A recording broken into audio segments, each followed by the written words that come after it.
Master your money. Personal finance workshop on mutual funds on December 7th and 8th. Register now.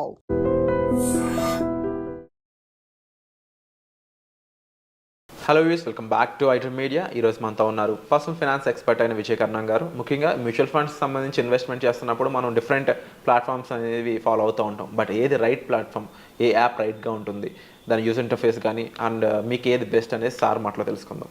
Hi sir. Hello అండి. Sir, రీసెంట్గా అంటే after Covid తర్వాత చాలా విషయాల మార్పుల్లో ముఖ్యంగా ఇన్వెస్ట్మెంట్కి సంబంధించి కొత్త యాప్స్ అనేవి రావడం జరిగింది. అవి ప్రొవైడ్ చేసే యూజర్ ఇంటర్ఫేస్ కానీ, అవి ప్రొవైడ్ చేసే ఆప్షన్ ఓరియంటెడ్ ఇన్వెస్ట్మెంట్స్ కానీ చాలా డిఫరెంట్గా ఉంటూ ఉంటాయి.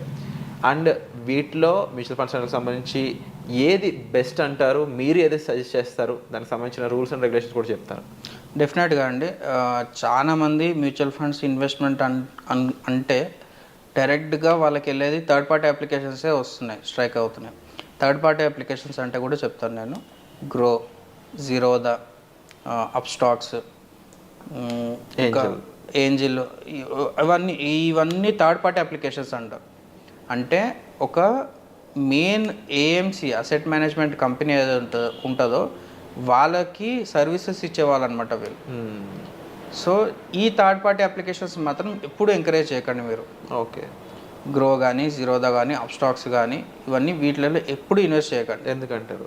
అండ్ ఇంకోటి మెయిన్ 2 వేరే ప్లాట్ఫామ్స్ కూడా మర్చిపోయాను, పేటిఎం, ఫోన్పే కూడా. ఓకే, ఇవి ఎక్కువ చేస్తున్నాయి ఈ మధ్య. ఎందుకంటే వాళ్ళు నోటిఫికేషన్స్ బాగా డిస్టర్బ్ చేస్తారు. అవును, ఎవ్రీడే 20 రూపీస్, ఎవ్రీడే 50 రూపీస్ అని బాగా డిస్టర్బ్ చేస్తారు. వాటిని నేను డెఫినెట్గా ఎంకరేజ్ చేయను. ఎందుకు చేయను అనేది ఫస్ట్ థింగ్ నేను చెప్తాను.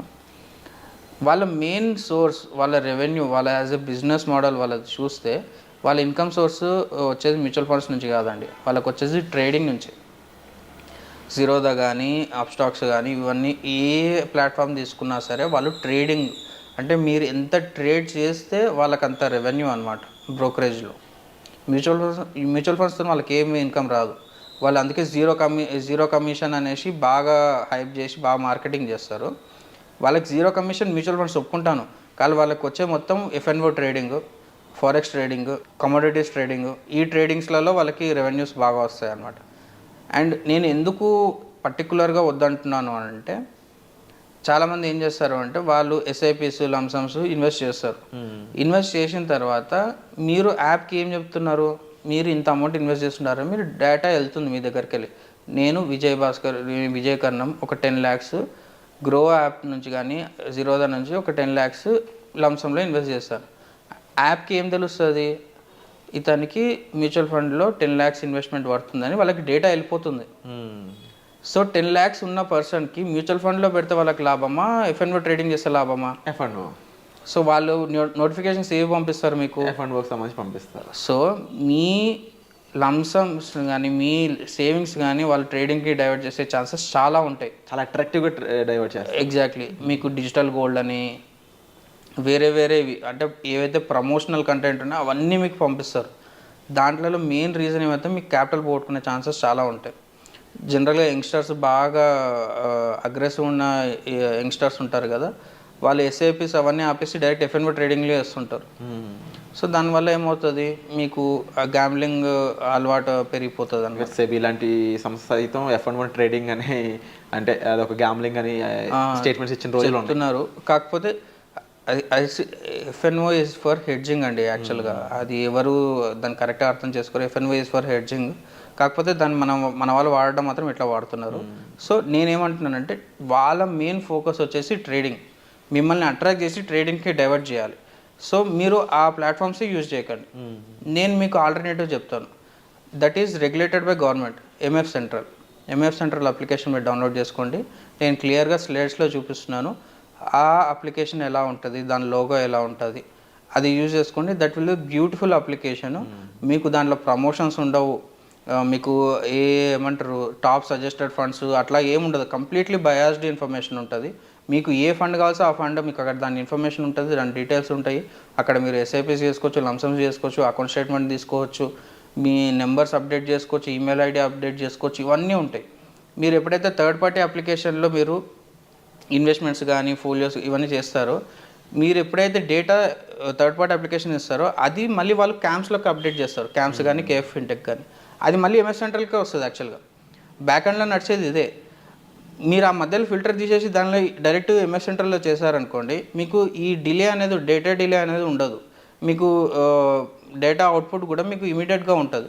చాలామంది నేను చూసిన క్లయింట్స్కి ఏమైంది అంటే, వీళ్ళు రిడెంప్షన్ పెడితే అది జనరల్గా అయితే 2 బిజినెస్ డేస్లో రావాలి. గ్రోలో వాళ్ళు రిడెంప్షన్ పెడితే 1 వీక్ అయినా కూడా రాలేదు చాలామందికి. సో ఎందుకంటే ఈ డేటా డిలే అనేది నడుస్తుంటుంది. వీళ్ళు ఫ్రైడే సాటర్డే పెట్టింటారు, అది మండే ట్రిగర్ అవుతుంది. మండే ట్రిగర్ అయిన తర్వాత అక్కడ నుంచి 2 డేస్ వర్కింగ్ డేస్ తీసుకుంటుంది అనమాట. సో ఈ డేటా డిలేని మనం తగ్గియాలంటే థర్డ్ పార్టీ అప్లికేషన్స్ అస్సలు ఎంకరేజ్ చేయకండి, ఎంఎఫ్ సెంట్రల్ యూజ్ చేయండి. ఎంఎఫ్ సెంట్రల్ లోగో ఇలా ఉంటుంది ఫస్ట్ స్లైడ్లో చూపించినట్లు. అండ్ మీరు డైరెక్ట్ ప్లే స్టోర్లో వెళ్ళేసి MF central mutual fund app అనేది ఉంటుంది, అది మీరు డౌన్లోడ్ చేసుకోవచ్చు. అండ్ నెక్స్ట్ ఇక్కడ ఫస్ట్ టైం మీరు రిజిస్టర్ అవుతుంటే గెట్ స్టార్టెడ్ అనేది క్లిక్ చేసేయండి. దాని తర్వాత ఇక్కడ పైన మీకు సైన్ ఇన్ సైన్ అప్ అని ఉంటాయి. మీరు సైన్ ఇన్ చేసుకుంటే మీకు డీటెయిల్గా సెక్యూరిటీ క్వశ్చన్స్ అడుగుతుంది. మీ పాన్ కార్డ్తో రిజిస్ట్రేషన్ చేసుకోవాలి. ఫస్ట్ రిజిస్ట్రేషన్ చేసుకున్న తర్వాత మళ్ళీ సైన్ అప్ చేసుకోవాలి. సైన్ అప్ చేసుకున్న అక్కడ మీరు పాన్ కార్డు ఎంటర్ చేసేసి మీ మొబైల్ నెంబర్ ఎంటర్ చేసి మీకు ఓటీపీ వస్తుంది. చాలామంది అంటే టైర్ 2 సిటీస్లలో వాళ్ళకి pan card mobile number, Aadhaar card mobile number updation సరిగ్గా లేవు. అది క్లియర్ చేసుకోండి. అది మీరు అప్డేట్ చేసుకుంటే మీకు ఇక్కడ క్లియర్ అయిపోతుంది అన్నమాట. ఎంఎఫ్ సెంట్రల్లో మీరు మ్యూచువల్ ఫండ్స్లో ఎక్కడ ఒక 500 రూపీస్ ఇన్వెస్ట్ చేసినా కానీ మీకు ఎంఎఫ్ సెంట్రల్లో మీకు రిఫ్లెక్ట్ అవుతుంది అన్నమాట. సో ఇక్కడ మీరు రిజిస్ట్రేషన్ క్రియేట్ అకౌంట్ కొట్టేశారనుకోండి, మీరు ఎప్పుడైతే రిజిస్ట్రేషన్ అయ్యేటప్పుడు సెక్యూరిటీ క్వశ్చన్ ఎంటర్ చేశారో అక్కడే మీకు మళ్ళీ ఇక్కడ ఆన్సర్ అడుగుతుంది. ఆ ఆన్సర్ టైప్ చేసి సబ్మిట్ కొట్టేసేయండి. కొట్టేసినాక మీకు ఇక్కడ డాష్బోర్డ్ ఇలా కనిపిస్తుంది అనమాట. వ్యూ పోర్ట్ఫోలియో, ట్రాన్సాక్ట్, సబ్మిట్ రిక్వెస్ట్లు అని ఇట్లా మనకు కనిపిస్తుంది. అక్కడ మీరు ఈ 3 లైన్స్ మీరు ఒకసారి ప్రెస్ చేస్తే అక్కడ పోర్ట్ఫోలియో, ట్రాన్సాక్ట్, సర్వీస్ రిక్వెస్ట్లు ఏమైనా కనిపిస్తాయి.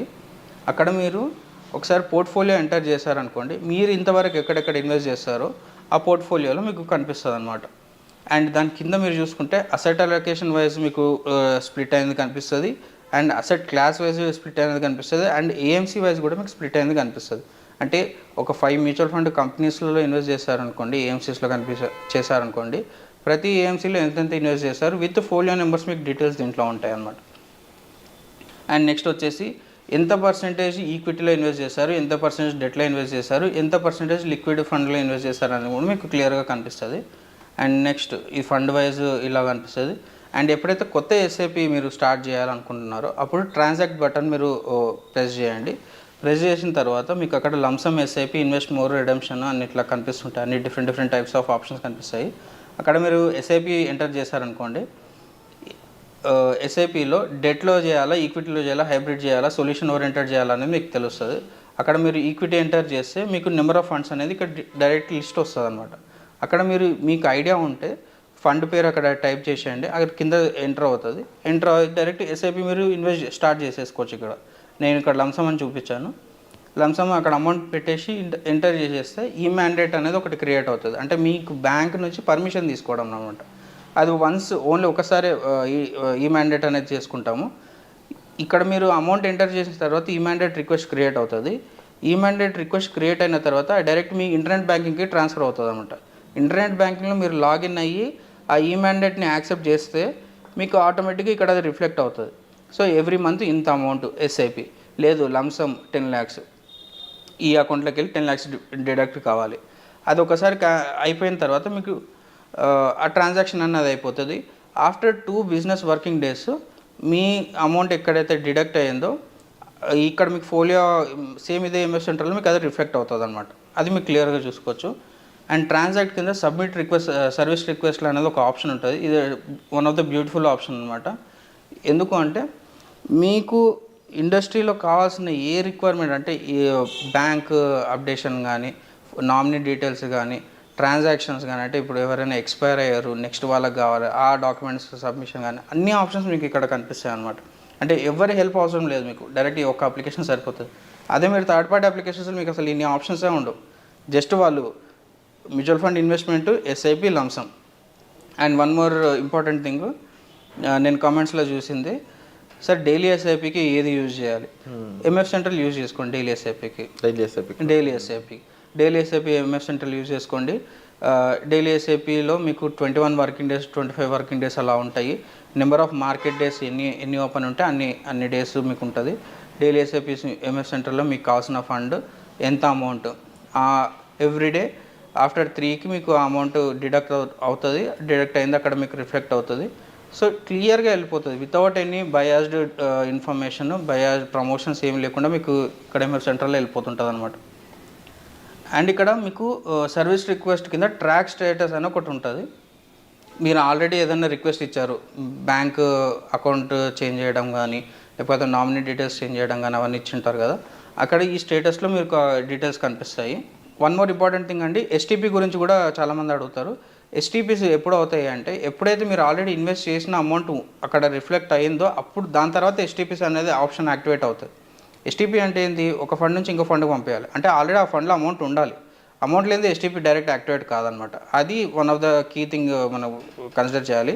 అది డెట్ నుంచి ఎస్టీపీ ఆప్షన్ మీరు ఓపెన్ చేస్తే మీరు ఏ ఫండ్లో ఆల్రెడీ అమౌంట్ ఉందో ఆ ఫండ్ అక్కడ క్లిక్ చేసుకొని ఏ ఫండ్కి పంపించాలో అంటే ఫ్రమ్ టు అని ఉంటుంది, అది క్లియర్ చేసుకొని ఎంత అమౌంట్ ఎంత డ్యూరేషన్ పెట్టేసుకుంటే ఎస్టీపీ కూడా మీకు క్లియర్గా స్టార్ట్ అయిపోతుంది.